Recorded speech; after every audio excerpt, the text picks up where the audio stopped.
Hello पांडा clans, कैसे हो? कराची में आज मौसम थोड़ा बेहतर हुआ है। गर्मी के बाद कम से कम गर्मी नहीं है, लेकिन आंधी है, हवा बहुत तेज़ है, बारिश बहुत तेज़ है। सो अपना ख्याल रखो, ठीक है। इसी वजह से ये वीडियो थोड़ी सी लेट हो गई, बट चैलेंज है तो है, रोज़ वीडियोस डालनी है तो डालनी है।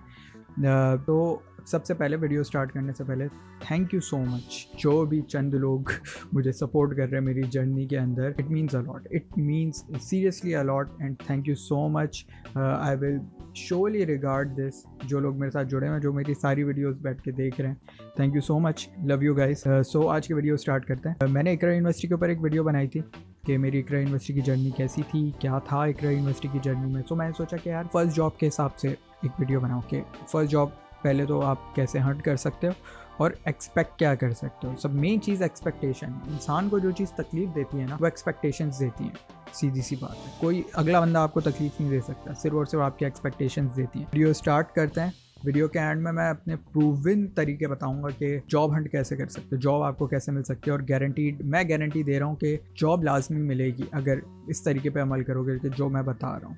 उससे पहले कुछ बात करते हैं कि जॉब से एक्सपेक्ट क्या करना है। खासकर लड़के बहुत ज़्यादा रोमांटिसाइज करते हैं टीन एज से जॉब को, और जब यूनिवर्सिटीज़ में आ जाते हैं, कॉलेजेस में आ जाते हैं, बहुत ज़्यादा सोच रहे होते हैं कि यार जब मैं जॉब पे लग जाऊँ, मेरा करियर स्टार्ट हो जाए तो मैं ये कर लूँगा, वो कर लूँगा। अच्छी बात तो नहीं है, लेकिन मोस्टली आजकल की जनरेशन में जो मोटिवेशन है वो ज़्यादातर पैसा ही होता है कि सैलरी अच्छी हो जाए, मुझे इतनी सैलरी मिल जाए, इतना कुछ हो जाए। तो यार सबसे पहले तो जो अपना करियर सिलेक्शन है ना, वो बेहतर करो। अगर तुम्हारा कोई कज़न सीए करके लाखों रुपए छाप रहा है, इसका मतलब ये नहीं है कि तुम भी सीए करके लाखों रुपए छापो। मैंने सीए करके लोगों को घर बैठे भी देखा है, ऐसा होता है। रीज़न उसका ये होता है कि अपना टैलेंट पहचानो कि यार तुम कहाँ पे फिट होते हो। अगर तुम सेल्स या मार्केटिंग साइड पे फिट होते हो, गो फॉर देयर। अगर तुम मेडिकल साइड पे फिट होते हो तो वहाँ जाओ। अगर तुम इंट्रोवर्ट हो तो इन दोनों जगहों पे मत जाओ, कंप्यूटर साइंस या कोई और फील्ड चूज कर सकते हो। It's up to you.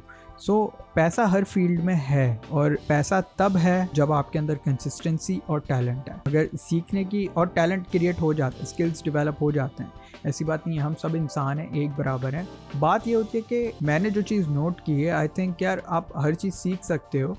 मैंने बस ये नोट किया कि आपका इंक्लाइन किस तरफ है, आपको क्या चीज़ करने में मज़ा आ रहा है, तो एटलीस्ट वो चीज़ आप जल्दी सीख लेते हो, और उसके अंदर स्किल्स और क्रिएटिविटी अच्छी डेवलप हो जाती है। जो डिफरेंस है वो क्रिएटिविटी का है। तो ये देखो कि यार कहाँ पे तुम्हें मज़ा आ रहा है, कहाँ पे तुम ज़्यादा क्रिएटिव हो रहे हो। सो ये तो करियर सिलेक्शन थी। इसके ऊपर आई थिंक बहुत लोग वीडियोस बनाते हैं, बहुत मोटिवेशनल लेक्चर्स होते हैं। मोटिवेशनल लेक्चर्स मैं नहीं दे सकता, मुझसे मत लो। मैं रियल लाइफ में बहुत मोटिवेट कर सकता हूँ लोगों को, लेकिन मोटिवेशनल वीडियोस मुझसे एक्सपेक्ट नहीं करना। तो भाई सबसे पहले तो ये बात समझ लो कि तुम्हारी बेस्ट लाइफ ख़त्म हो गई है, तुम्हारा लाइफ का गोल्डन पीरियड ख़त्म है। ज़िंदगी का सबसे मुश्किल हिस्सा है, और ज़िंदगी का सबसे आई थिंक सबसे ज़्यादा चलने वाला हिस्सा है। तो ये चीज़ तो अपने दिमाग में रख लो, इट इज़ नॉट ईजी।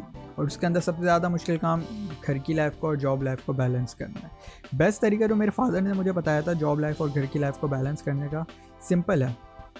घर को घर पे रखो, ऑफिस को ऑफिस में रखो। जब आप ऑफिस से घर जाओ, घर पे कोई ऑफिस की बात नहीं करो, और जब घर से ऑफिस आओ, कोई घर की बात नहीं करो ऑफिस में। घर वालों को भूल जाओ, तुम लोग डिप्रेशन से बचो।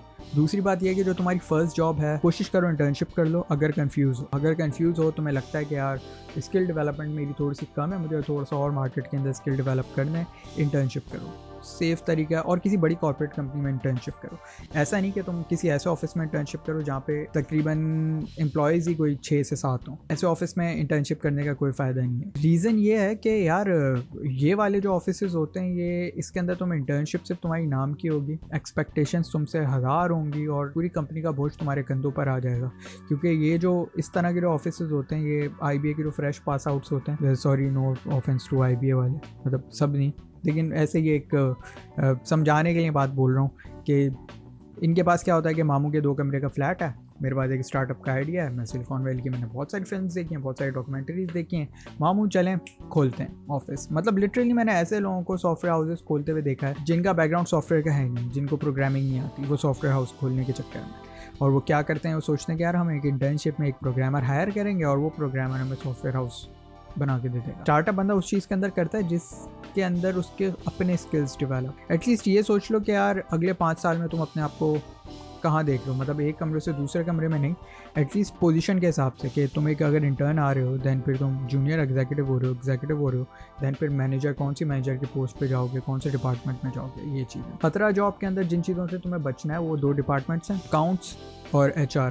इनसे पंगा नहीं लेना और इनसे ना दोस्ती रखो ना दुश्मनी रखो, बस दूर दूर की सलाम दुआ रखो, बेस्ट है। ये तुम्हें बहुत पंगा देंगे, बहुत इरिटेट करेंगे, तुम्हें कभी कभी दिल करेगा कि कुछ कर दो इनके साथ, लेकिन मत करना, इनसे पंगा नहीं लेना, इनसे पंगा अच्छा नहीं होता। दूसरा जासूसी का काम करता है वो तुम्हारे ऑफिस का पियून करता है। तुम्हें नहीं लगेगा, तुम्हें लगेगा तुम्हारे ऑफिस का पियून तुम्हारा बेस्ट फ्रेंड है, लेकिन सीरियसली वो तुम्हारा बेस्ट फ्रेंड नहीं है। कभी भी पियून तुम्हारा कभी ऑफिस का बेस्ट फ्रेंड हो ही नहीं सकता। वो हमेशा गद्दार होता है, गद्दार ऑफिस का। ऑफिस की सारी खबरें पहुंचाना HR में उसी का काम होता है। वो हायर ही मेरे ख्याल से इसीलिए होता है, तभी वो तुम्हें कभी भी टाइम पे चाय बना के नहीं देगा ऑफिस में। सो अब बात करते हैं कि तुम्हें जॉब मिलेगी कैसे, कोई तुम पे तरस खा के तुम्हें जॉब दे क्यों। सबसे पहली बात तो है कि यार अपनी कॉस्ट लगाओ, ये तुम्हारे स्किल्स के हिसाब से तुम्हारी कॉस्ट क्या है, तुम कितनी सैलरी डिजर्व करते हो। अगर तुम 40,000 डिजर्व करते हो then don't work in less than 35,000 at least. चलो 5,000 का मार्जिन रख लो, लेकिन देखो हर बंदा अपनी कॉस्ट लगा सकता है, हर किसी को पता होता है कि उसकी कॉस्ट क्या है, उसको क्या सैलरी मिलनी चाहिए। सेकेंड चीज़ यार, एक महीना अपने आप को प्रिपेयर करो। प्रिपेयर इन अ सेंस के स्किल डेवलपमेंट की बात नहीं है। अगर तुम्हारे स्किल किसी चीज़ के अंदर कम है, उसके अंदर अपना स्किल डेवलप करो 1 महीना जॉब हंट से पहले, और अपनी CV को कंप्लीट करो, अपनी CV को प्रॉपर करो। एक अट्रैक्टिव रिज्यूमे होनी चाहिए। अट्रैक्टिव का मतलब ये नहीं, मैंने बहुत सारे लोगों को देखा जो कि फोटोशॉप पे CV बनाते हैं और JPEG में बोलते हैं कि फोटोशॉप की CV बेहतरीन है। ऐसा नहीं है। प्लीज़ PDF में अपनी CV रखो। रीज़न उसका यह है कि यार रीडेबल होती है, JPEG रीडेबल नहीं होती। और मैंने खुद JPEG में CV बना चुका हूँ मैं, जो कि मेरी बहुत बड़ी गलती थी। एंड आई होप कि यार दूसरे मेरी वाली गलती तो एटलीस्ट ना करें। सो अपनी CV हमेशा PDF में रखो जो कि रीडेबल हो। अच्छी CV कौन सी होती है? देखो CV के अंदर अपने जर्नी को अगर तुम एक्सप्लेन कर सकते हो वर्ड्स में, तो बहुत बेस्ट है। लाइक कि तुम अगर यूनिवर्सिटी लिख रहे हो कि मैं इस डेट से इस डेट तक मेरी यूनिवर्सिटी थी या कंटिन्यू है या मेरा ये कॉलेज था, तुम उसके नीचे 2 लाइनें लिख सकते हो कि मैंने अपनी यूनिवर्सिटी में ये प्रोजेक्ट किया था, मुझे ये स्किल्स डेवलप हुई यूनिवर्सिटी से और ये चीज़ें मैंने अपनी यूनिवर्सिटी के अंदर सीखी। ये कोर्स था मेरी यूनिवर्सिटी के अंदर और इसमें मेरी ये GPA थी जो कि मुझे इस जॉब के अंदर ये फ़ायदा दे सकती है, या मेरे इन स्किल्स के अंदर इन्हेंसमेंट इसने की है। ये बहुत तुम्हें प्लस पॉइंट देगा कि अगर तुम अपनी हर जो भी तुम्हारी जो जर्नी है उसको एक्सप्लेन कर सको। इसके ऊपर टाइम लगता है। CV बनाना किसी को पसंद नहीं होता, ज़्यादातर लोग तो CV मेकर यूज़ करने की कोशिश करते हैं। लेकिन देखो तभी मैं बोल रहा हूँ 1 महीना अपने आप को प्रिपेयर कर लो, सुस्ती छोड़ो, एक अच्छी CV बना लो। कवर लेटर अगर तुमने बना लिया यार, 80% चांस है कि तुम्हें इंटरव्यू के लिए कॉल आ जाएगी। रीज़न उसका यह है कि कोई कवर लेटर नहीं बनाता आज के दौर में, कोई भी नहीं बनाता। लेकिन अगर तुम अपना कवर लेटर बनाते हो CV के साथ साथ, तुम्हें प्लस पॉइंट मिलेगा। लेकिन तुम्हारा कवर लेटर पढ़ेगा कोई नहीं, लेकिन फिर भी एक तुम्हारा इंप्रेशन आएगा, ओके ये कौन है वो जिसने हमें इतना लंबा पैराग्राफ लिख के भेजा है। HR ऐसे ही इंप्रेस होता है भाई। और दूसरी चीज़ ये कि अपने कवर लेटर को एक अलग डॉक्यूमेंट के साथ पोस्ट मत करो। अगर तुम ईमेल कर रहे हो तो अपने ईमेल के अंदर बॉडी के अंदर लिख दो कवर लेटर को और CV को अटैच कर दो, सिंपल। इंटरव्यू पे जाने से पहले मैंने बहुत लोगों को देखा है जो कि वाइवा की तैयारी करके जाते हैं, यूनिवर्सिटी के टेस्ट याद करके जा रहे होते हैं इंटरव्यू पे। ऐसा नहीं करो, डोंट डू दैट। इंटरव्यू के लिए जा रहे हो तो एक तो मेंटली प्रिपेयर होके जाओ कि यार मैं किसको इंटरव्यू देने जा रहा हूँ। कोशिश करो कि पता कर लो कि इंटरव्यूअर है कौन, जो कि काफ़ी मुश्किल सा काम है, बहुत मुश्किल से पता चलता है। लेकिन अगर तुम्हें पता चल जाए, उसको स्टॉक करो लिंक्डइन के ऊपर। सोशल मीडियम्स बने इसीलिए, लिंक्डइन के ऊपर स्टॉक करो, फेसबुक के ऊपर स्टॉक करो। देखो कि वो उसकी पर्सनैलिटी क्या है बंदे की, वो किस टाइप का बंदा है। फिर उससे उसी टाइप के लहजे में तुम्हें बात करनी है। जैसे अगर तुम किसी लड़की के साथ डेट पे जा रहे हो तो ऑब्वियस सी बात है तुम उसके ऊपर रिसर्च करके जाओगे कि इसको क्या पसंद है, क्या नहीं पसंद है, इससे मुझे क्या बात करनी चाहिए, क्या नहीं करनी चाहिए। ये बहुत प्लस पॉइंट है। एग्जाम्पल देता हूँ, जैसे तुम एक बॉस के पास इंटरव्यू देने जा रहे हो, मार्वल्स का फ़ैन है, मार्वल मूवीज़ देखता है वो, जाके जब वो तुमसे पूछेगा कि अपने बारे में कुछ बताओ, कह देना तुम भी मार्वल फ़ैन हो। तुम्हारी जॉब से रिलेट नहीं करती ये चीज़, लेकिन साइकोलॉजिकली इसका बहुत असर पड़ेगा। सो ये एक छोटी सी टिप्स हैं जो कि फॉलो करनी चाहिए हर किसी को, आई थिंक। दूसरी बात, वाइवा रटने से बहुत ज़्यादा बेहतर है कि तुम्हें किसी कॉर्पोरेट कंपनी की हिस्ट्री पढ़ के चले जाओ। जहाँ इंटरव्यू देने जा रहे हो उस कंपनी की हिस्ट्री पढ़ लो। ऑनेस्टली बकवास बात है मेरी नज़र में ये। मैं पहली मरतबा अगर किसी जगह इंटरव्यू देने जा रहा हूँ, भाई तुम्हारी कंपनी इस्टेब्लिश हो गई है, मुझे तुम्हारे क्लाइंट्स के बारे में ज़्यादा पता होना चाहिए, तुम्हारे काम के बारे में ज़्यादा पता होना चाहिए, बजाय कि ये कि तुम्हारी कंपनी कौन से मिस्त्री ने बनाई है, कौन से ठेकेदार ने बनाई थी, कौन से साल में बनाई थी।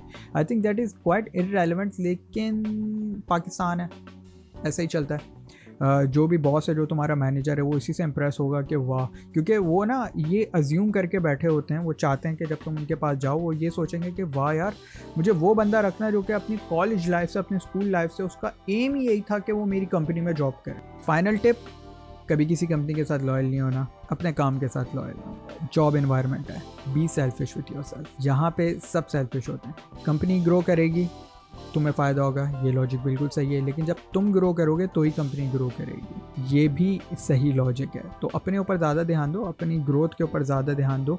और अगर कोई जॉब ख़त्म भी हो जाती है कभी, लाइफ का एंड नहीं है, 1000 कंपनीज़ हैं, हर जगह जॉब कर सकते हो तुम। अपने ऊपर कॉन्फिडेंस रखना ज़्यादा इंपॉर्टेंट है। सो आज की वीडियो मेरी यही थी। कल की वीडियो मैं थोड़ा सा अब इसके बाद लिटरली इस तरह की कोई सबक आमोज़ वीडियोज़ मैं नहीं बनाऊंगा।